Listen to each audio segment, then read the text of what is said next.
적중하신 토토방방 가족방분들 모두 축하드립니다. 저희 가족방에서 모든 경기 언어범 및 핸디캡 최종 조합 공유해 드리고 있습니다. 적중률 높은 가족방 입장은 고정 댓글에 있는 링크로 문의해 주시기 바랍니다. 10월 15일 유럽 네이션스 리그 5경기 분석 시작하겠습니다. 첫 번째로 벨기에 대 프랑스 경기 알아보겠습니다. 먼저 벨기에는 이태리 원정에서 아쉬운 무승부에 그쳤다. 전반 선제 2골을 허용했지만 상대의 퇴장 이후 생긴 수적 열세를 이용해 동점까지 만들었는데 결승골이 나오지 않았다. 트로사르의 골이 나온 이후 경기를 지배했지만 루케바키오와 논지 등 교체로 들어온 선수들이 부진했다. 그래도 데브라이너와 루카쿠 등이 빠진 선수단임을 감안하면 나쁜 결과는 아니라고 본다. 이어서 프랑스는 이번 대회 첫 경기에서 이태리에 패했다. 그러나 연승에 성공하며 조 1위인 이태리의 승점 1점 차로 따라붙었다. 음바페가 부상 여파로 차출되지 않은 10월인데 이스라엘 상대로 4골을 넣었고 은쿤쿠와 바르콜라 등이 골맛을 봤다. 튀랑과 포파나 등이 휴식을 취했지만 콜로 무아니와 카마빈가가 공백을 메웠고 올리세는 왜 미넨이 본인을 선택했는지를 경기력으로 증명 중인 모습이다. 프랑스의 원정 일정이긴 하지만 전력의 우위를 확실하게 가져갈 수 있다. 특히 카마빈가와 초우아메니 등 레알 듀오가 나설 중원이 경기를 주도할 수 있기에 분위기를 내주지 않을 수 있을 것이다. 튀랑과 덤벨레, 올리세의 쓰리톱이 홈팀 수비를 몰아칠 프랑스가 3연승에 성공할 것이다. 프랑스 승리를 추천합니다. 두 번째로 독일 대 네덜란드 경기 알아보겠습니다. 먼저 독일은 보스니아 원정에서 승리하고 단독 1위로 뛰어올랐다. 네덜란드 상대로 골득실에서 앞선 1위로 9월 일정을 마쳤는데 승점 2점 차를 냈다. 슈투트가르트의 주전 스트라이커인 운다브가 선발 공격수로 나섰는데 멀티골을 터뜨렸고 클레인디엔스트는 제공권 장악으로 기여했다. 베테랑 볼란치 듀오인 안드리히와 그로스의 경기력도 안정적이었기에 조 1위를 노리고 있는 상황이다. 이어서 네덜란드는 헝가리 원정에서 경기 내내 상대를 압도했지만 원하는 승점 3점을 따내지 못했다. 둠프리스의 골이 나왔고 저크즈와 시몬스 등이 공격을 주도했는데 추가골이 안 나왔다.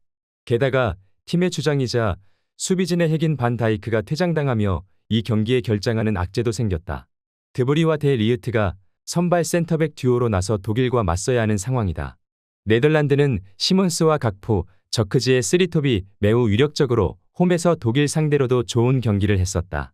그러나 이 경기는 원정이고 반 다이크가 없다는 부담이 크다. 안드리히의 수비 지원 아래 비르츠와 그나브리가 측면과 중원을 오가며 기회를 만들 수 있을 독일이 승리할 것이다. 독일 승리를 추천합니다. 핸디 언어버 및 최종 조합 받아보실 수 있는 가족방 입장 방법 알려드리겠습니다. 먼저 영상 하단의 댓글을 클릭해 주세요. 두 번째로 댓글 속 가족방 링크를 클릭해 주세요. 마지막으로 채팅 참여하기 누르신 후 메시지 주시고 답장 기다려 주시면 가족방 입장 도움드리도록 하겠습니다. 그럼 분석 이어가 보도록 하겠습니다. 세 번째로 에스토니아 대 스웨덴 경기 알아보겠습니다. 먼저 에스토니아는 지난 주말 홈 경기에서 아제르바이잔을 잡고 대회 첫 승을 올렸다. 승격보다는 안정적인 잔류를 우선으로 하고 출전한 이번 네이션스 리그인데 나름 원하는 결과를 냈다. 야코블레프와 비아시 등 측면 공격수들이 역습 상황에서 빠른 발로 상대를 넘어섰고 아인살루의 중원 존재감도 안정적이었다. 그러나 강팀 상대 경기력은 기복이 있는 모습을 보이고 있다. 이어서 스웨덴은 슬로바키아 원정에서 절반의 성공을 거뒀다. 1위를 두고 맞선 상대를 원정에서 만났는데 승점을 따냈다. 그로 인해 골득실에서 앞선 1위를 유지하며 이번 원정에 나설 수 있다. 뉴캐슬의 스트라이커인 이삭이 빠졌지만 켄 세마와 쿨루셉스키 등이 괴커스를 잘 지원했고 셀토스의 공격 가담도 원활한 모습을 보였다. 에스토니아의 홈이지만 스웨덴의 화력적으로 무게감이 쏠린다. 아야리와 칼스트롬 등 중앙 미드필더진이 공격 상황에서 적극적으로 라인을 올리며 상대에 부담을 줄 수 있고 쿨루셉스키와 엘란가, 라르손이 공격을 주도할 스웨덴이 승리할 것이다. 스웨덴 승리를 추천합니다. 네 번째로 웨일스 대 몬테네그로 경기 알아보겠습니다. 먼저 웨일스는 지난 주말 아이슬란드 원정에서 무승부에 그쳤다. 손흥민의 팀 동료인 브레넌 존슨과 전 리버풀 소속이었던 해리 윌슨의 전반골로 앞서갔는데 후반 연달아 골을 내주고 말았다. 벤 데이비스와 조로돈 등 경쟁력 있는 수비진이 상대의 공간 침투를 저지하지 못했다. 그래도 1, 2인 튀르키예와 승점 차가 2점에 불과하고 이번 경기 결과에 따라 순위를 바꿀 수도 있다. 무어와 보드헤드, 브레넌 존슨 등이 쓰리톱으로 홈에서 적극적으로 공격에 임할 것으로 보인다. 이어서 몬테네그로는 강등이 유력해지고 있다. 앞서 열린 3경기에서 단 한 골에 그쳤고 승점을 한 점도 뽑아내지 못했다. 지난 주말 경기에서는 튀르키예에 완패했는데 크리스토비치와 요베티치의 투톱에게 좋은 패스가 전달되지 않았고 무고사도 크랙으로 역할을 하지 못했다.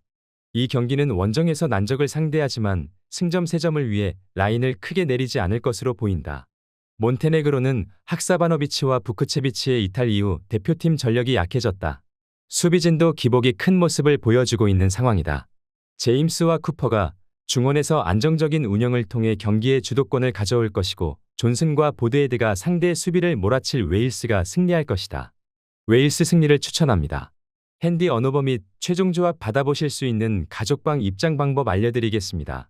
먼저 영상 하단의 댓글을 클릭해 주세요. 두 번째로 댓글 속 가족방 링크를 클릭해 주세요. 마지막으로 채팅 참여하기 누르신 후 메시지 주시고 답장 기다려 주시면 가족방 입장 도움드리도록 하겠습니다. 그럼 분석 이어가 보도록 하겠습니다. 5번째로 보스니아 대 헝가리 경기 알아보겠습니다. 먼저 보스니아는 지난 주말 홈경기에서 독일 상대로 선전했다. 30대 후반의 나이에도 여전히 킬러 본능을 뽐내는 에딘 제코의 골이 나왔고 여러 차례 기회를 만들었다. 그러나 결정적인 골이 나오지 않으며 승점을 추가하는 데 실패했다. 잔류를 위해 승점 한 점이 중요한 상황이기에 아쉬운 결과였다. 그래도 원정에서 무승부를 기록했던 할만한 상대 헝가리를 만나기에 이 경기에서 분위기 전환을 노릴만 할 것으로 보인다. 이어서 헝가리는 네덜란드 상대로 승점 한 점을 따냈다. 첫 경기에서 독일 상대로 불안한 경기력으로 대패했지만 그 이후 연속 승점을 따냈다. 롤란드 살라이는 네덜란드전에서 이번 대회 팀의 첫 득점을 만들었고 세페르가 중원에서 상대의 공세를 안정적으로 저지했다. 굴라치를 대신해 주전 키퍼로 나서는 디보즈의 안정감도 있는 모습이다. 헝가리는 소보슬라이와 아담, 살라이 등 역습 상황을 이끌 공격 옵션이 즐비하다. 그러나 원정이라는 점은 부담이 될 수 있고 제코와 데미로비치를 앞세울 홈팀의 침투를 저지하기 위한 수비적 준비도 필요하다. 두 팀이 경기 내내 접전을 펼치며 승부를 내지 못할 것이다. 무승부를 추천합니다.